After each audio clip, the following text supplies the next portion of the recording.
मनवा ना लागे रे, दिनवा कटे जैसे राते के साए। आँखी में बस लूं सपना सजाए, तोहरा बिना कुछो अच्छा ना भाए रे। दिलवा के झूरों से देखत बानी, प्यार के लंग में रंगात बानी। तोहरा बिना जिया मचल मचल जाए, सपना में तोहरा के बसात बानी।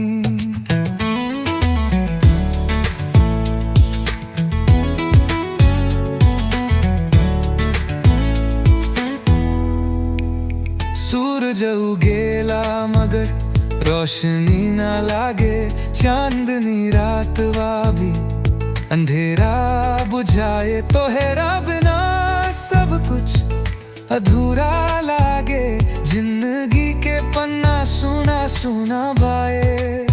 तोहरा के देखे खातिर बात जो हत बानी, सांस सांस में तोहरा के खोजत बानी।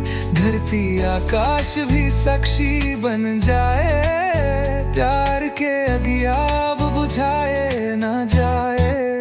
दिलवा के झरोखा से देखत बानी, प्यार के रंग में रंगात बानी। तोहरा बिना जिया मचल मचल जाए, सपना में तोहरा के बसात बानी।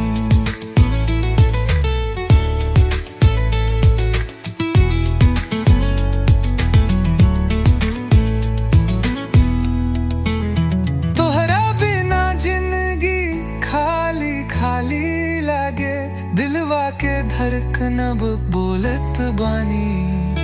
प्यार के गीत हर पल गावत बानी, तोहरा के सपना में हर दिन देखत बानी।